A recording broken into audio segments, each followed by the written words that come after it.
Welcome back. ಇನ್ನು ರಾಜ್ಯ ರಾಜಕಾರಣದಲ್ಲಿ ಹನಿ ಟ್ರಾಪ್ ವಿಚಾರ ದೊಡ್ಡ ಸದ್ದನ್ನ ಮಾಡಿತ್ತು. ಬಟ್ ಈಗ ಏಕಾಏಕಿಯಾಗಿ ಸೈಲೆಂಟ್ ಆಗಿದೆ. ಹೈಕಮಾಂಡ್ ಎಂಟ್ರಿಯಿಂದ ತಣ್ಣಗಾಯ್ತ ಹನಿ ಕೇಸ್. ಅಗ್ರೆಸಿವ್ ಆಗಿದ್ದ ಸಚಿವ KN ರಾಜಣ್ಣ ಫುಲ್ ಸೈಲೆಂಟ್ ಆಗಿದ್ದಾರೆ. ಯಾಕೆ? ದೂರು ನೀಡ್ತೀನಿ ಅಂತ ಹೇಳಿ ಮನವಿ ಕೊಟ್ಟಿದ್ಯಾಕೆ KN ರಾಜಣ್ಣ? ಸಾಕ್ಷಿ ಇದ್ದರೂ ಇಲ್ಲ ಅಂತ ಯೂಟರ್ನ್ ಹೊಡೆದ್ರ KN ರಾಜಣ್ಣ? ದಾಖಲೆ ಇದೆ ಅಂತ ಹೇಳಿದ್ದಕ್ಕೆ ತಪ್ಪಾಗಿದೆ. ಇದು KN ರಾಜಣ್ಣ ಅವರ ಹೇಳಿಕೆ. ರಾಜ್ಯ ರಾಜಕಾರಣದಲ್ಲಿ ಹನಿ ಟ್ರಾಪ್ ವಿಚಾರ ದೊಡ್ಡ ಸದ್ದನ್ನ ಮಾಡಿತ್ತು. ಕಾಂಗ್ರೆಸ್ನಲ್ಲಿ ಕೋಲಾಹಲವನ್ನ, ಸಂಚಲನವನ್ನ ಎಬ್ಬಿಸಿತ್ತು. ಬಟ್ ಆರಂಭದಲ್ಲಿ ಅಗ್ರೆಸಿವ್ ಆಗಿದ್ದಂತ KN ರಾಜಣ್ಣ ಈಗ ಸೈಲೆಂಟ್ ಆಗಿದ್ದಾರೆ. ದೂರು ಕೊಡ್ತೀನಿ, ಇನ್ಯಾರಿಗೂ ಈ ರೀತಿ ಆಗಬಾರ್ದು, ಕಠಿಣ ಕ್ರಮ ಆಗಬೇಕು ಅಂತ ಅಬ್ಬರಿಸಿದಂತಹ KN ರಾಜಣ್ಣ ಈಗ ಸೈಲೆಂಟ್ ಆಗಿದ್ದಾರೆ. ಜಸ್ಟ್ ಮನವಿಯನ್ನ ಮಾತ್ರ ಮಾಡಿದ್ದಾರೆ. ಹಾಗಾದ್ರೆ KN ರಾಜಣ್ಣ ಈ ರೀತಿ ಮಾಡಿದ್ಯಾಕೆ ಅಂತ ಹೇಳಿದ್ರೆ ಹೈಕಮಾಂಡ್ ಎಂಟ್ರಿಯ ಕಾರಣಕ್ಕ? ಹೈಕಮಾಂಡ್ ಕಾಂಗ್ರೆಸ್ನ ವರಿಷ್ಠರು ಈ ಪ್ರಕರಣದ ಬಗ್ಗೆ ಮಾಹಿತಿಯನ್ನ ಪಡೆದುಕೊಂಡು ಅದಾದ ಬಳಿಕ ಏನಾದರೂ ಸೂಚನೆಯನ್ನ ಕೊಟ್ರ? ಹನಿ ಟ್ರಾಪ್ ವಿಚಾರ ಕಾಂಗ್ರೆಸ್ ಪಕ್ಷಕ್ಕೆ ಡ್ಯಾಮೇಜ್ ಅನ್ನ ಉಂಟು ಮಾಡ್ತಾ ಇತ್ತು. ಸದನದಲ್ಲಿ ಸಚಿವರೇ ಈ ವಿಚಾರವನ್ನು ಪ್ರಸ್ತಾಪ ಮಾಡಿದ್ದು, ಅದಾದ ಬಳಿಕ ತನಿಖೆಗೆ ಆದೇಶ ನೀಡದೇ ಇರುವಂಥದ್ದು, ಜೊತೆಗೆ KN ರಾಜಣ್ಣರ ನಡೆ ಈಗ ಹನಿ ಟ್ರಾಪ್ಗೆ ಸಂಬಂಧಪಟ್ಟಂತೆ ಅಂದುಕೊಂಡಿದ್ದನ್ನ ಸಾಧಿಸಿತಾ ಸಿದ್ದು ಬಣ.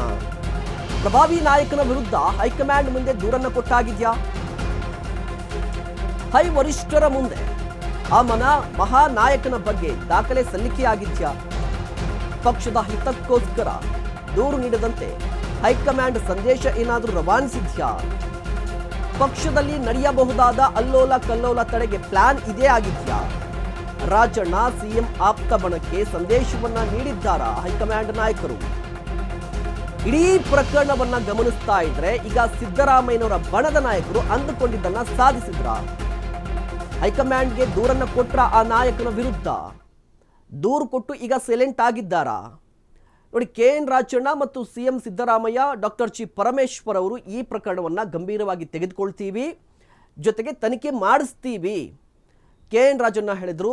ಜೊತೆಗೆ KN ರಾಜಣ್ಣ ಅವರ ಪುತ್ರ ರಾಜೇಂದ್ರ ಕೂಡ ಒಂದು ಮಾತನ್ನು ಹೇಳಿದ್ರು. ದಾಖಲೆ ಸಮೇತ ಸಿದ್ದರಾಮಯ್ಯನವ್ರಿಗೆ ನಾನು ಎಲ್ಲವನ್ನೂ ಕೂಡ ಹೇಳಿದ್ದೀನಿ, ದೂರು ಕೊಡ್ತೀನಿ ಅಂತ ಹೇಳಿದ್ರು. ಸಿದ್ದರಾಮಯ್ಯನವರು ಕೂಡ ಹೇಳಿದ್ರು ದಾಖಲೆ ಸಮೇತ ನನಗೆ ತೋರಿಸಿದ್ದಾರೆ ಅಂತ ಹೇಳಿ. ಬಟ್ KN ರಾಜಣ್ಣ ಹೇಳ್ತಾ ಇದ್ದಾರೆ, ಇಲ್ಲ, ಯಾವುದೇ ರೀತಿಯ ಸಾಕ್ಷಿ ಇಲ್ಲ, ನಾನು ಮನವಿ ಮಾಡ್ತೀನಿ ಅಂತ. ಹಾಗಾದ್ರೆ ಹೈಕಮಾಂಡ್ ಹೇಳಿದ ಬೆನ್ನಲ್ಲೇ ಯೂಟರ್ನ್ ಹೊಡೆದ್ರ ಸಚಿವರು? ಹೀಗಾಗಿ ಗೃಹ ಸಚಿವರಿಗೆ ದೂರಿನ ಬದಲಿಗೆ ಮನವಿಯನ್ನ ಮಾಡಿದ್ರ? ರಾಜಣ್ಣ ಮನವಿ ನೀಡುತ್ತಿದ್ದಂತೆ CM ಅಂಗಳಕ್ಕೆ ಈಗ ಗೃಹ ಸಚಿವರು ಈ ಚೆಂಡನ್ನ ತಳ್ಳಿದ್ದಾರೆ. ನಿನ್ನೆ ರಾತ್ರಿಯೇ CM ಜೊತೆ ಮಾತುಕತೆಯನ್ನು ನಡೆಸಿದ್ದಾರೆ ಡಾಕ್ಟರ್ G ಪರಮೇಶ್ವರ್. ಯಾವ ಸ್ವರೂಪದಲ್ಲಿ ತನಿಖೆ ನಡೆಸಬೇಕು ಅಂತ ಸಿದ್ದರಾಮಯ್ಯನವರ ಜೊತೆ ಚರ್ಚೆ ನಡೆಸಿದ್ದಾರೆ. ಹೈಕಮಾಂಡ್ ಒಂದು ಸಂದೇಶವನ್ನ ಕೊಟ್ಟಿದೆ, ಇದರ ಬೆನ್ನಲ್ಲೇ ಯೂಟರ್ನ್ ಹೊಡೆದ್ರ ಗೊತ್ತಿಲ್ಲ. ಜೊತೆಗೆ ದೂರು ಕೊಡ್ತೀನಿ ಅಂತ ಹೇಳಿ ಮನವಿಯನ್ನ ಕೊಟ್ಟಿದ್ದಾರೆ. ಮನವಿ ಕೊಟ್ಟಾದ ಬಳಿಕ ಡಾಕ್ಟರ್ G ಪರಮೇಶ್ವರ್ ಅವರು ಇಡೀ ಪ್ರಕರಣಕ್ಕೆ ಸಂಬಂಧಪಟ್ಟಂತೆ ಸಿದ್ದರಾಮಯ್ಯನವರ ಜೊತೆ ಚರ್ಚೆ ನಡೆಸಿದ್ದಾರೆ ನಿನ್ನೆ ರಾತ್ರಿ. ಯಾವ ರೀತಿಯ ತನಿಖೆಯನ್ನ ಮಾಡಿಸಬೇಕಾಗಿದೆ ಅಂತ. ತನಿಖೆ ಯಾವ ರೀತಿ ಇರಬೇಕು ಅಂತ ಹೇಳಿದ್ರೆ, ಪಕ್ಷಕ್ಕೆ ಡ್ಯಾಮೇಜ್ ಆಗಬಾರ್ದು, ಸರ್ಕಾರಕ್ಕೆ ಡ್ಯಾಮೇಜ್ ಆಗಬಾರ್ದು, ಈ ರೀತಿಯ ತನಿಖೆ ನಡೆಸಬೇಕು. ಹಾಗಾದರೆ ಯಾವ ರೀತಿಯಾಗಿ ನಡೆಸಬೇಕು ಅನ್ನೋದರ ಬಗ್ಗೆ ಸಿದ್ದರಾಮಯ್ಯನವರ ಜೊತೆ ಡಾಕ್ಟರ್ G ಪರಮೇಶ್ವರ್ ಅವರು ಈಗಾಗಲೇ ಒಂದಿಷ್ಟು ಮಾತುಕತೆಯನ್ನು ನಡೆಸಿದ್ದಾರಂತೆ. ಕಾದು ನೋಡಬೇಕಾಗಿರುವಂಥದ್ದು. ಯಾಕೆ ದೂರ ಬದಲಿಗೆ ಮನವಿ ಕೊಟ್ಟರು, ಈಗ ತನಿಖೆ ನಡೆಸುತ್ತಾ ಇಲ್ವಾ ಸಿದ್ದರಾಮಯ್ಯನವರ ಸರ್ಕಾರ ಅಂತ ಹೇಳಿ.